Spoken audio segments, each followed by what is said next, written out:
Hello everyone, আসসালামু আলাইকুম। সবাই কেমন আছেন? আশা করি সবাই ভালো আছেন। আজকের নতুন ভিডিওতে সবাইকে স্বাগতম। আজকে দেখেন, এটা হচ্ছে গতকালকে ভিডিও। তো গতকালকে আমার ছেলে দোকানে গিয়েছিল, গিয়ে আমাদের বাসার কাছেই ফুচকা বানায়। তো এখান থেকে দোকানদার, তারপর বাইরে যারা বিক্রি করে সবাই এখান থেকে অনেক ফুচকা নেয়। তো সে ফুচকা আনছে, তো আমি এদিক দিয়ে আলু আর ডিম সিদ্ধ করে ফেললাম। আর এদিক দিয়ে দেখেন, আমার হাজব্যান্ড বাজারে গিয়েছিল। তো সে দু আইটেমের বাজার করছে। একটা হচ্ছে মানে আমাদের জন্য, একটা হচ্ছে আমার মায়ের জন্য।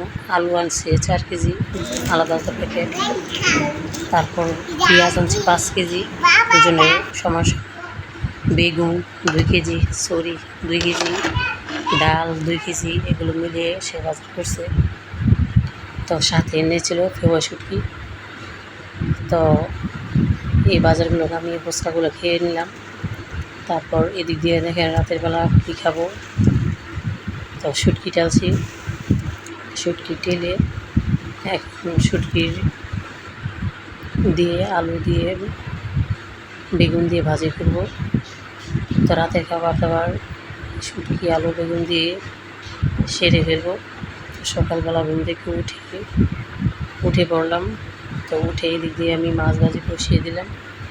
তো পাঙাশ মাছ ভাজি করে এখন আমি ছড়ি দিয়ে রান্না করব।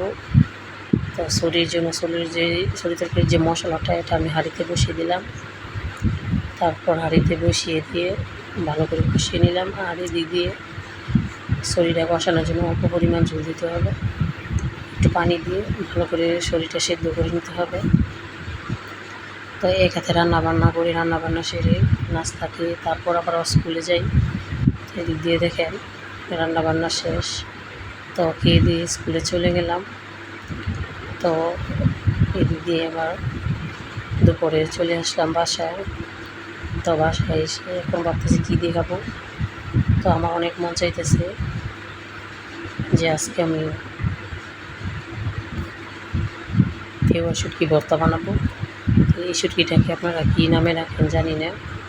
তো ভর্তা বানাবো বলে আবার আমি ভাজি করে ফেললাম, কারণ গতকালকে রাতে যে ভাজিটা করেছিলাম ওই ভাজিটা খুব স্বাদ ছিল। তো এদিক দিয়ে দেখেন ভাজিটা বসিয়ে দিলাম আবারও। তো এদিক দিয়ে আমার ভাজি হয়ে গেছে, ভাজিটা নামিয়ে নিব। তারপর এদিক দিয়ে দেখেন আমি কড়াইতে রাতের বেলা শুটকি ঢালছি। তো শুটকিটা টেলে এখন কড়াইটা নামিয়ে নিলাম। আর এদিক দিয়ে কাঁচামরিচ পেঁয়াজ এগুলো ভালো করে টেলে নিব। তো আমার কাছে কিন্তু কাঁচামরিচ দিয়ে যে কোনো শুটকির ভর্তাই ভালো লাগে, খুব টেস্ট লাগে। আর আমার হাজব্যান্ড তো প্রবাস থেকে আসছে, সে শুকনো মরিচ বা লাল মরিচ যেটা ওটা খেতে চায় না, মরিচের গুঁড়ো কম দিয়ে রান্না করতে হয়। তো তার জন্য কাঁচামরিচ দিয়ে ভর্তা বানাতে হয়। তো সে বলতেছে যদি ভর্তা বানাও কাঁচামরিচ দিয়ে বানাও। কাঁচামরিচ পেঁয়াজ ভালো করে টেলে নিচ্ছি। আর এখন রসুন আর কাঁচামরিচটা ভালো করে বেটে নিচ্ছি। তো আজকের রান্না রাতের খাবার ছিল আমাদের, দুপুরের যে ভাজিটা ছিল হয়েছে, তারপর রয়েছে ছড়ি তরকারি। আর এদিক দিয়ে আমি শুটকি ভর্তা বানাইতেছি। তো আমার জিভে জল এসে পড়েছে, কারণ এত টেস্ট হয়েছিল, এটার স্বাদ ভোলার মতো না। গতকালকে রাত্রে আমরা যতটুকু ভাত রান্না করেছি, যে আমরা রাতে খাবার দাবার শেষে আমাদের যে রানী দুটো মুরগ ছিল ওদেরকে খাবার দেব, ওদের খাবারও দিয়ে ফেলেছি। ওদের জন্য ভাত রাখা হয় না, সব ভাত খেয়ে ফেলেছিলাম। তো কিছু করার নাই, ভর্তাটা অনেক টেস্টি ছিল। আমাদের ছেলে মেয়ে অনেক পছন্দ করে শুটকির ভর্তা, তাও আবার কাঁচামরিচ দিয়ে বানাইছি। তো ওদের বাবা বলতেছে এত জাল খেলে অসুখ বিসুখ হবে, আর ওষুধ হলে আমি কোনো ওষুধ আনবো না,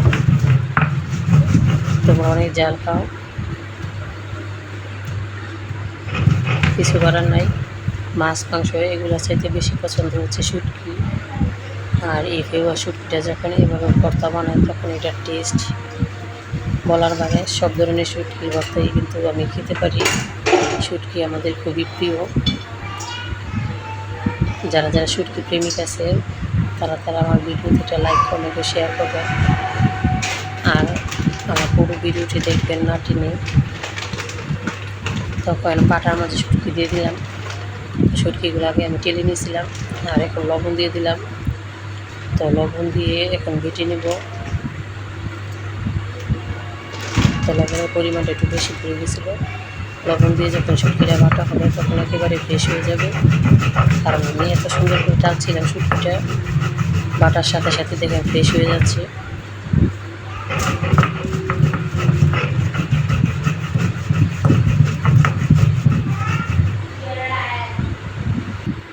তো আমার হাজবেন্ডও বলতেছে যে শুটকি ভর্তা অনেক ভালো লাগছে।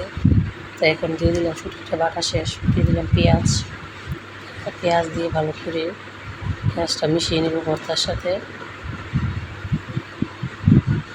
লাল মরিচের ভর্তা কিন্তু দেখতে সুন্দর, কিন্তু কাঁচা মরিচের ভর্তার টেস্ট বেশি।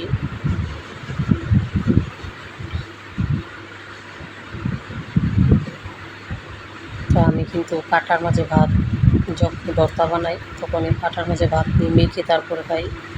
আমার হাজব্যান্ড বলতেছে যে তুমি তো আগের দিনে যে নিয়মটা ওইটা মেনে নিয়েছি, মেনে চলো। তো আমি বললাম না ঠিক আছে, আমার কাছে ভালো লাগে পাটা পোষা ভাত। পাটার মাঝে ভাত দিয়ে পাটার ভাত মেখে তারপরে খাবো।